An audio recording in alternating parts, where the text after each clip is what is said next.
When my human self presents to me many challenges that burden me, my heart center shines and calls to me.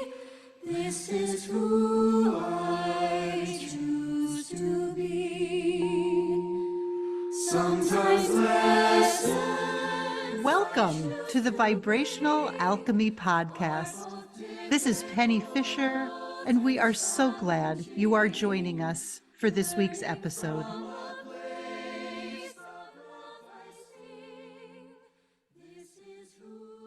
Hey, everybody, how's it going? Let's get this all set here. All right. How's everybody doing out there? Some interesting energies this week, right? We are checking out the energies of this full moon that came up on, I think it was Saturday of last week. And from what I understand, now listen, I do not really, full confession, full disclosure, I don't really get astrology. That being said, I know some amazing astrologers and I kind of hang on their every word. Um, I get about 3/4 of it, truthfully. But if you're interested, there's an amazing astrologer. Her name is Molly McCord. She's an intuitive astrologer. She drops podcasts, free podcasts every week on Wednesdays, I think. You can check her out on YouTube.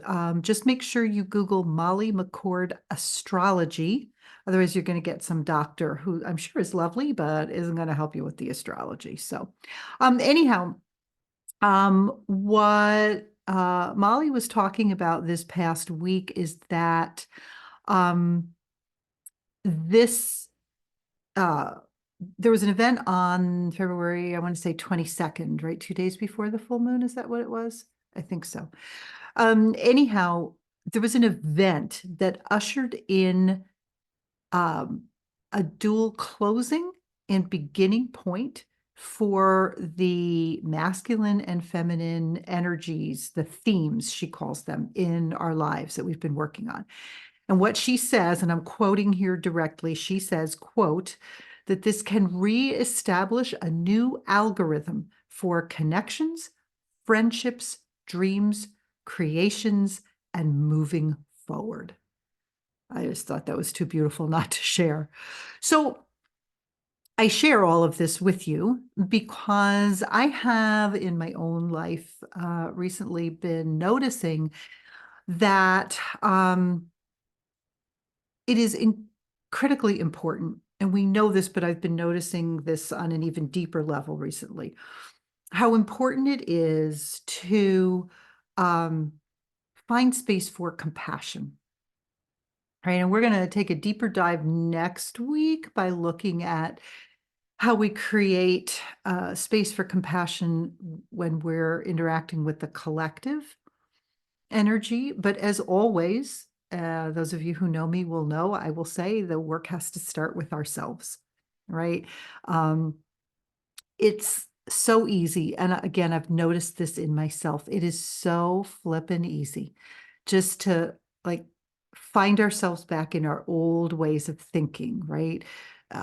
Looking to make excuses, looking to blame someone else, become the victim, looking to weave these stories for ourselves about who we are in the world that causes us to act in ways that are less than in alignment with love, right? And like I said, this is something I am looking at myself, in myself all the time. And it seems to be coming up more recently. And I can tell you unequivocally, as I'm working on this, and it's been a long time, but like I said, more intense recently. What I'm noticing is this: when I am willing to stay in that container of compassion, that's what my guides call it, the container of compassion, I experience so much more spaciousness. I experience this sense of ease, right? And since we're talking about um, like our podcast theme seems to be living a life of balance and ease. And so when I am able to stay in that space of compassion for myself, I find, the feeling that you get in your stomach that feels like somebody's twisting you into a knot, right?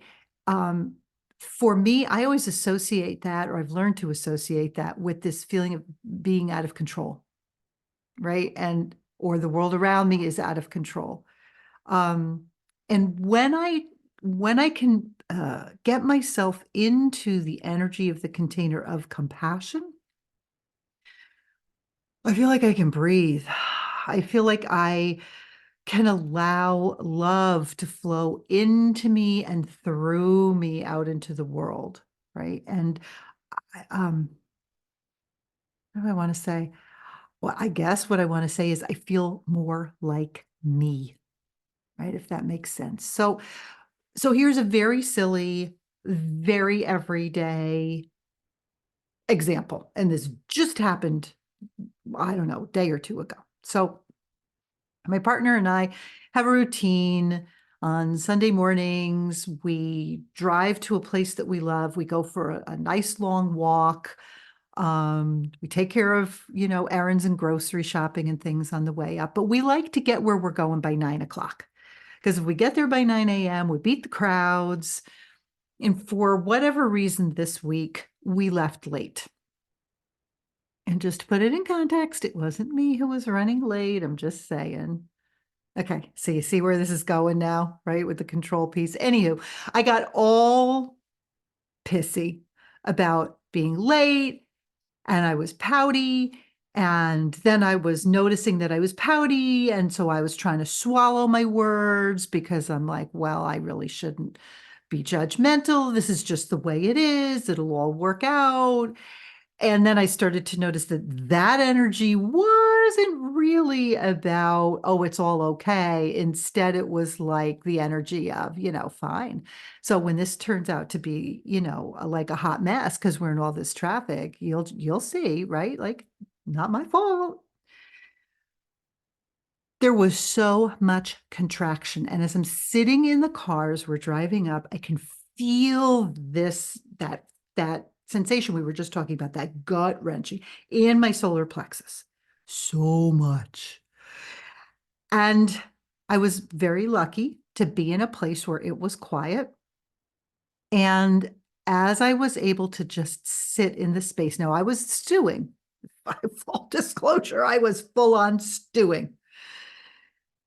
And I was able to hear, sense, feel, imagine, pretend, right? However you experience it. For me, I was able to hear it. This, what do I want to call it? I'm going to call it the still small voice of love, right? Coming right out of my heart and kind of tapping me on the shoulder, reminding me, hello, it really doesn't matter. It doesn't matter how the morning goes. Doesn't matter if there's traffic. Doesn't matter if there's crowds. It just really doesn't matter. And it's that critical moment right there that I want to talk to you about today. Because in that instant, I heard the voice. Now remember, it's coming through and I'm still roiling with all of this, and I want to be in control and rah, rah, rah, right? And in that instant, in that nanosecond, I had a profound opportunity. I had the opportunity to make a choice. And it was like in that moment, time kind of slowed down and I was watching this movie of me. And in that movie, I could literally feel myself reaching for the anger. I was reaching for the judgment. I was holding on with everything I had to this need to be right, to be in control. It was like I could have reached out and touched the emotions. They were so strong. And what I want you to notice about what I just said is I was trying to hold on to them. I've got, okay, remember the old cartoons, probably Bugs Bunny or something for those of you who are old enough to remember. And you have the two angels on your shoulders, right? The angel and the devil angel, right? Do the good thing, do the bad thing, right? You have these two angels on your shoulders. So this is what it's like. I've got in one aspect of myself, I've got all of this need to control, the need to be angry, the need to be judgmental, right? And on the other side, I've got this beautiful voice saying, just breathe. It doesn't matter. It doesn't matter. What would love do right now? And what I want you to hear in this is that I noticed that I was trying to hold on to all the heavy emotion, right? Like I was literally feeding them. I was literally making up this narrative in my head about why that they were right and why I had a right to feel them and why I should continue to identify. That's what I want. That I why I could identify or should continue to identify those. I don't have words to tell you about what was happening in terms of time. I felt like this went by in the blink of an eye, but at the same time, it was a moment suspended in time. Does it make sense? Right? The gift that I got was that suspension of time because it gave me the space that I needed to notice and note, to notice that I was actually in the role of the observer, to note what was happening and to understand that I had a choice to make here. I could choose to continue feeding those emotions. I could even let myself beat me up for feeling those emotions and for having those thoughts.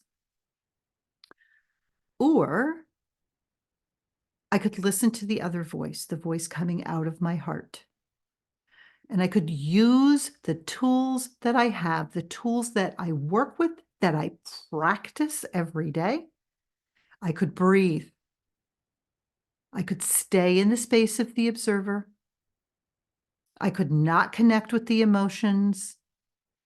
I could see the story and use the breath to release it. Right. And so in that moment, this time, that's what I chose. I chose to use my tools. Now, again, full disclosure, these emotions were really big and they were too big for me to release or transform. Right? It wasn't happening. I could have told myself that I did that, but it was too much. So knowing that that was going to come later, I was going to have that chance to do that later. I just went to my breath, which again, if you've worked with me, know anything about me, you know I believe breath is just a tremendous ally. And so I went to my breath and I just started to breathe and I flooded my body with oxygen. So at a physical level, I could start to slow down the production and release of adrenaline and cortisol and all those other things that were amping me up. And as I breathed, I was able to ride that breath down into my sacred heart chamber. And once I was there, I could start to connect with that flow of the cosmic matrix energy, that unconditional love, right? I was able to use that breath to create some space. And I was able to take the whole experience and just let it rest in that space, right? So now here I am, I'm in my heart chamber, breathing. In this instance, I opened the portal and invited the flow of the cosmic matrix into my heart because I still wasn't in enough of a space to go through the portal. So I invited it into me. And all of those emotions and the whole situation and the whole story, I just brought in and I just let everything rest in my heart space. Okay. Now, again, full disclosure, I had to keep working with this for the next couple of hours because it kept coming back. But now it was easier, it was quicker to notice. Oh, there it is again. Okay, telling the story. I'm going to breathe. I'm going to come back to the heart.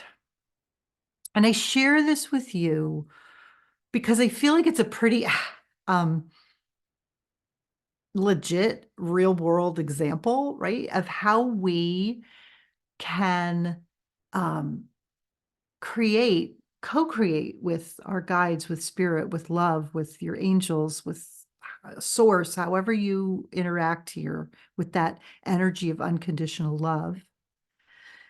This is how we can actually co-create this container of compassion, right? Because in the container of compassion, at least for me, there was only love and compassion. There wasn't judgment. There wasn't anger. There weren't, well, there were stories, but I wasn't holding on to them.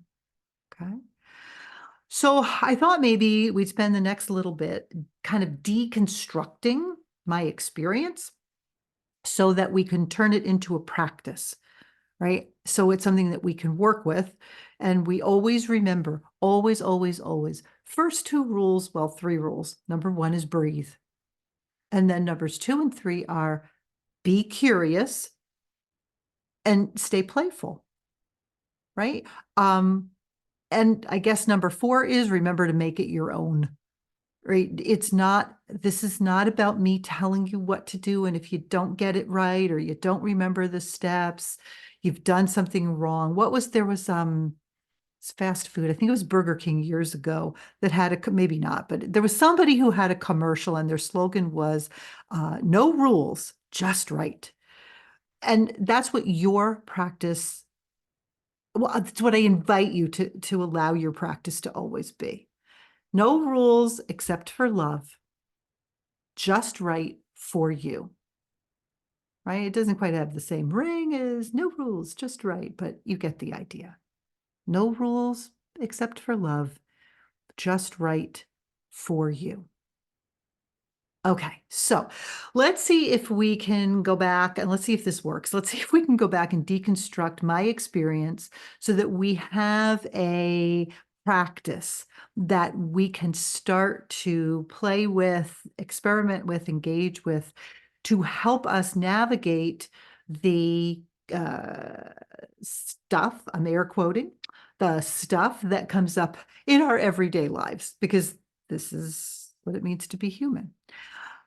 Okay, so the first thing that we want to do is we want to come into this place of noticing when we shift out of love and we're in that place of a heavy emotion, right? And remember, we want to define a heavy emotion as anything related to fear. And we know that anything that is not, there are two human emotions. Anything that is not love is an aspect of fear. And I call that a heavy emotion. Okay. So, first thing we need to do is notice when we have shifted, right? When we've slipped into those emotions related to fear, anger, frustration, judgment, uh, greed, jealousy, you name it. Okay. So we notice that we are not in alignment with who we choose to be, right? And as Gordon's beautiful song reminds us at the beginning and ending of each of our episodes, we get to choose who we want to be as we walk through this world. So step number 1, we notice that something feels off and we don't like that feeling. We notice when we're out of alignment, right? Step number 1, we notice that we're out of alignment. Okay. So now step number 2, next thing I did, we bring, and this happens in a very teeny tiny space. So this is going to take practice. At least I know it will for me. Some of you may already be experts out there. Woohoo! Good. I honor you. That's what I want to say. Okay, so step 2 is now we bring our attention to the places where we're holding on to that heavy emotion. It's probably because we've developed an identity around it, right? It in some bizarre way makes us feel safe, right? It's probably the pieces of ego here that don't want us too far in the light, because if we are in the light, the ego thinks it's going to get left behind, right? So we take those heavy emotions. We notice that, oh, look at that. I'm wrapping it around myself like this nice snuggly blanket on a cold winter's night, right? Or maybe I'm hugging it to myself like a favorite pillow, or like um, a stuffed animal, right? That I loved when I was a kid, right? We notice where we're feeling like if we let go of that heavy emotion, something bad's going to happen. Again, full disclosure for me, 9 times out of 10, it's that if I really am honest with myself, I feel like I'm going to be out of control. Okay. I want you to notice something really, I think it's really important in step 2. We are not in analysis mode here. Okay. We are not asking ourselves, what are you here to teach me? We're not asking ourselves, where did you come from? What is this really about? We're going to have time for that, right? We're going to get to that. But right now, in this moment, we're noticing where we're holding on to the emotion. We don't need to know why. We just need to notice that we're doing it. Okay. And just real quickly, if in that moment you happen to be shown what it's all about, you happen to be shown what it's here to teach you, you happen to have an insight as to why this is coming up, cheer for yourself. That's awesome. Okay. So it might come, but I don't want you to reach for that. Does that make sense? Okay. Just be open and see what happens. All right. So now we've noticed we're out of alignment. We have noticed where we're holding on to the emotion. What is the emotion and what am I holding on to? Okay. And step 3, you can all say it. Let's all say it together. Just breathe, right? Breathe in through your nose and intend for the breath to go right to those emotions. And even before the emotions, send the breath to the sensation of clutching or grasping, or the place where you're holding on, right? So if you can imagine your hand wrapped around something and you can feel your fingers all tight and holding on to this thing, right? Or your arms wrapped around it for all you're worth, breathe into the arms or breathe into the fingers. And as the breath enters, allow the breath to infuse the fingers or the arms so that they begin to relax. Remember, we're not naming anything. We're not naming the tightness. We're not naming the contraction or the grasping. We're just going to notice it and breathe into it. And little by little, it'll start to release. It'll start to relax. Okay. And as we know, this can go quickly or it can take time. Whatever it is, it's perfect. So don't judge it. You're good. You got this. Okay. And I think as you do this breath work, you will notice a little bit of the sensation of expansion within yourself. And that teeny tiny bit of expansion is the space in which you get to choose what will happen next. You're not pushing the emotion away. You're not judging the emotion. You're not judging yourself for having the emotion or for not handling something skillfully. You're not trying to feel better. Not yet. You will, but not yet.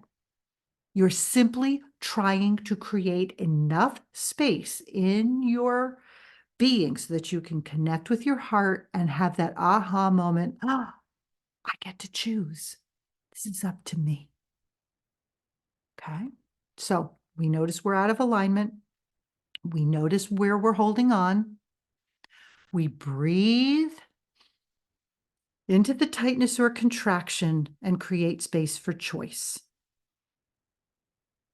And then I guess step 5 really is you choose. You choose to drop into your heart space. And you know that this sacred heart chamber is, by definition, a space of compassion. It is a space of unconditional love for yourself, right? Because it's only when we love ourselves that we can extend that love out into the world, right? And once you drop into that heart space, you know the rest. You rest here. You rest and you find some relief. And I don't mean, again, you're not running away from that emotion. And I think this is really, really important. One of our teachers, Eileen McCusick, wrote a fabulous book called Tuning the Human Biofield.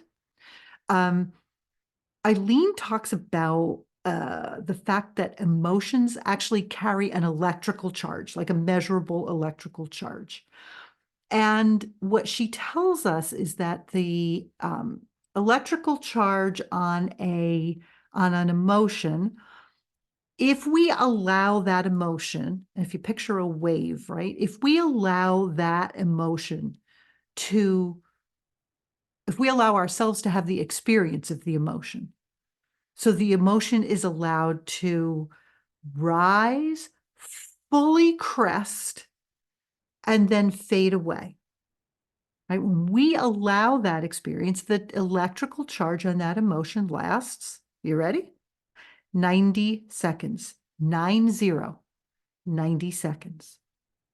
When we stop that wave, when we don't allow ourselves to experience, when we stuff it, when we tell ourselves, no, I'm okay, I'm fine. Oh no, I really wasn't angry, or whatever our story is, we actually take that electrical charge and it gets stuck out in our fields.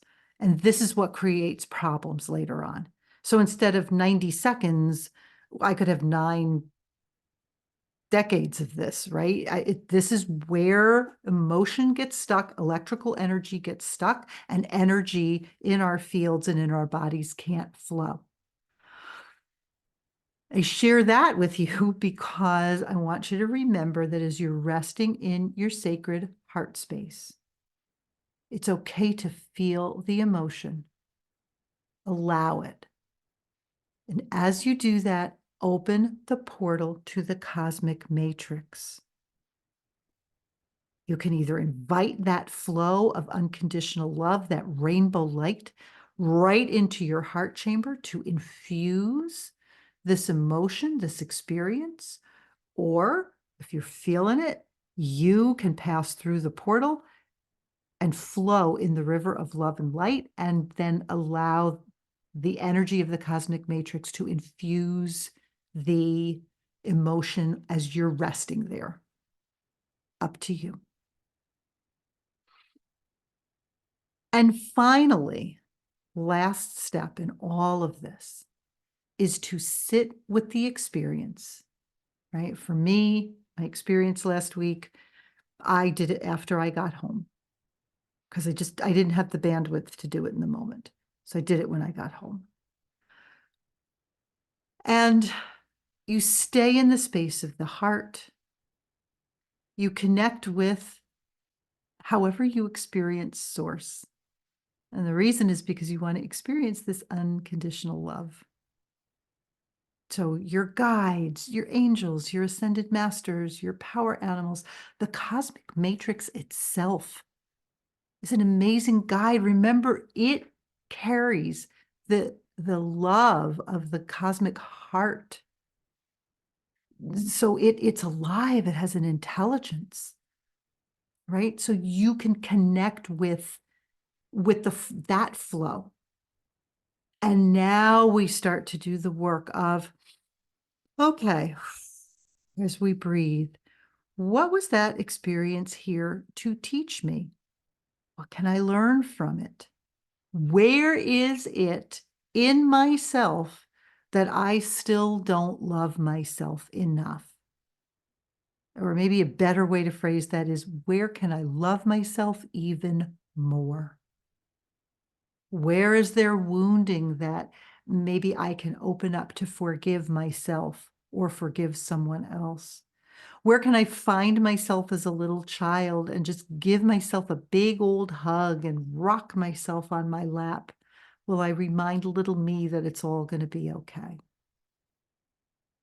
Right? I mean, for me, it 9 times out of 10, again, along with the self-control, it's all about self-worth. It's all about, am I good enough? Are people going to see me as good enough? If I'm not right, am I good enough? And that's childhood wounding for me, for sure. All right. And I want to remind you here that truth of the matter is you may never, you may never know what it is. And I've had those experiences too, where I've asked and I've sat and I've sat and I've asked, and I don't know what it was. And what I believe and what my guides have told me is we don't need to know.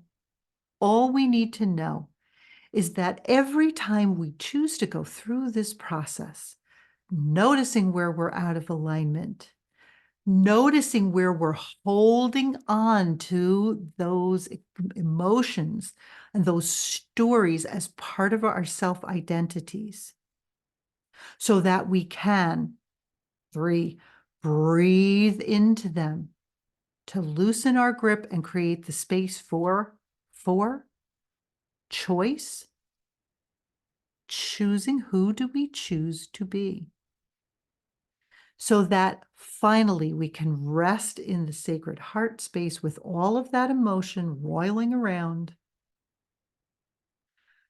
Invite in the flow of the cosmic matrix and allow that energy to be transformed and transmuted, not the energy of the cosmic matrix, but the energy of the emotion, the heavy emotion, to be transformed and transmuted back into what it was, what it is, what it always has been, which is love, right? Sometimes we know what the root cause is, and sometimes we don't, but we know that we are getting at the root. And isn't that a cool word? Because we're not just pulling out the top part of the weed, we're digging out the root, so that the energy of whatever that was that caused me to be that way, has now been dug out. And when it is, and here the analogy breaks down, the metaphor breaks down, but when it is brought back into the light, it's able to return to its true nature, which is light, which is love. And this is what this flow of the cosmic matrix does, right? It packs enough of a wallop to cause a recalibration, literally shifts the vibration of that heavy emotion back into love, so that energy is now available to us to flow through our fields. And we become what we always have been, or we remember, I guess, that we are love. And remember that this is a practice, so we need to do it over and over. And I'm pretty darn sure that the universe will send all of us tons of opportunities to practice this. And what I will tell you after years and years of working on this in lots of different ways is that the more that you do it, the more it becomes your default setting. This is the way that you're going to automatically start to navigate the, and I'm air quoting again, stuff that comes up in your life, right? So that you don't feel so caught off guard. You don't feel so off balance. And when these things come along, you'll be able to shift back into equilibrium much, much more quickly, right? And isn't that what we're after? Isn't that what we want? Because when we're in that state of balance, and even if the balance isn't perfect, right? Seesaw, even if it's not perfectly balanced, even if it's just hovering a little bit on one side or the other, this is the place that we can know peace. And this is the kind of peace that comes from remembering who you truly are, a divine and perfect being of love and light, fully balancing power and love and wisdom, right? That threefold flame we talked about a few episodes ago. This is who you are. This is how Source sees you. And you know that it is my most sincere wish that this is how you see yourself, always and in all ways. Perfect, divine, and filled with love and light. It's who you are. I am so grateful to each of you for joining me for this episode. I am Penny Starhart, and this has been the Vibrational Alchemy Podcast. Until we are together again, remember that you are loved and you are love. This is who I